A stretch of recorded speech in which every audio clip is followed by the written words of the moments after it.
and why money will never save you. Yes, you.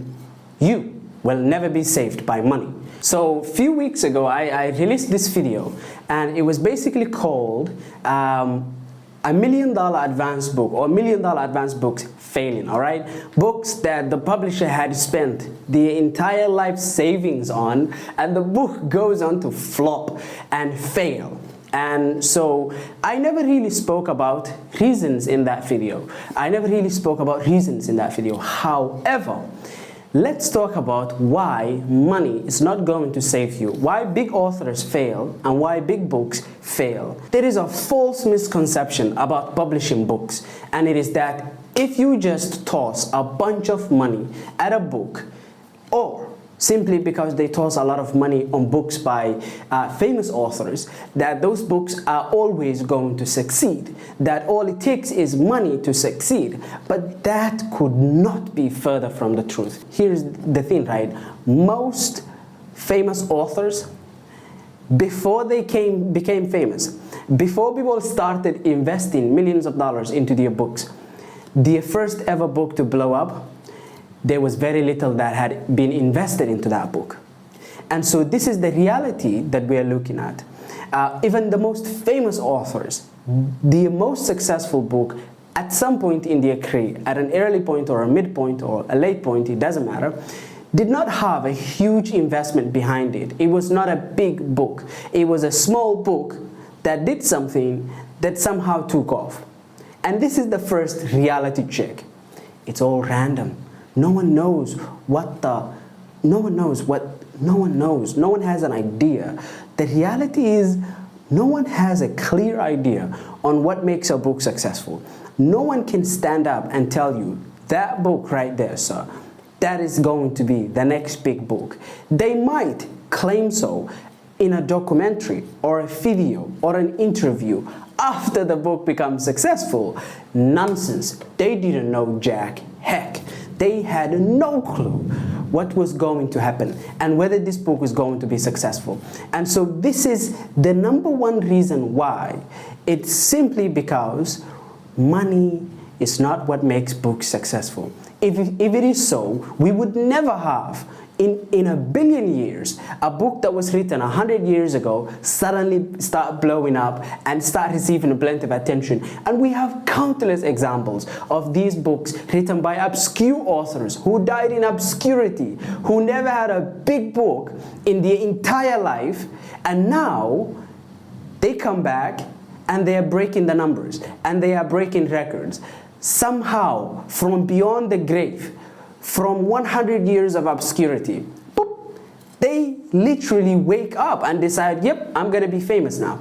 So the reality is, no one knows. These publishers have marketing teams, all right? They have statisticians, all right? They have teams of Excel nerds, but none of them, trust me, none of them have a clue what makes something successful. But for those books actually that do well, for the books that actually become successful without having a lot of money behind them, the small guy making it, it's mostly, if you really look at those books, they have certain characteristics between them or within them. And those characteristics allow those books to really become quite famous. So remember the first reason why books become famous. Reality check, you have to be lucky. You have to be at the right place at the right time, all right?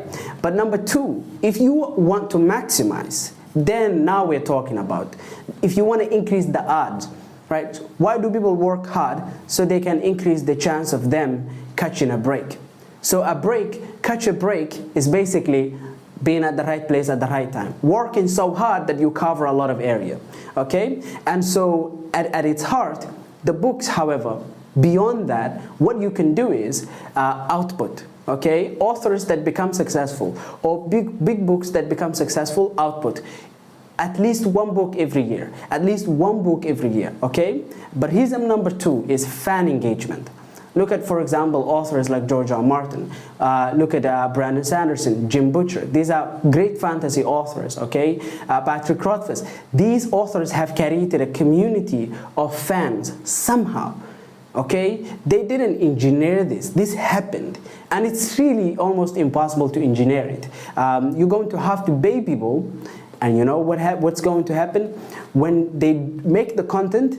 You're gonna have to pay them again to make another content. So you cannot pay a fan. Okay, you can't make a fan by paying them. So the reality is you have to create stories that can create fan engagement. I don't know. Look at fanfiction.com. You'll find a book that sells 100,000 copies, and then suddenly there are people writing, fan fiction about it, and the characters, and they're shipping the characters. Something about the writing style and something about that writing leads to a situation where we have what? Engagement. Fans feel engaged, and they go on to continue to engage and create forums and so on and so forth.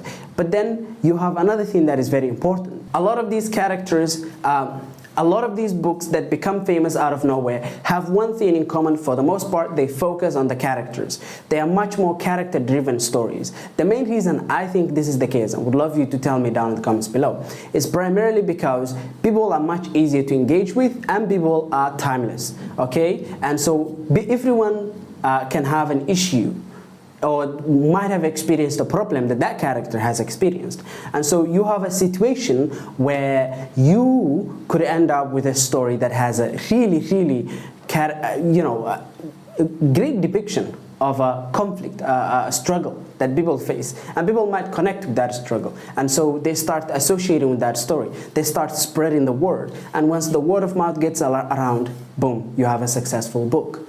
And so this is the last reason why I think big books still can fail, because they don't have good fan engagement, or these books, word of mouth, essentially they're not character driven enough to create word of mouth, okay? And of course they're not lucky, wrong place, wrong time. We don't need that kind of book. I mean, if big author today wrote a dystopian story, it's just going to pick up less sales. That's the wrong place and at the wrong time. And so what you're going to end up with is a failed book from a big author. Anyhow, what do you think down in the comments below? Let me know, why do big books and big authors fail? I hope that you enjoyed this video. If you did take something from it, please consider subscribing. Have a nice day. Bye.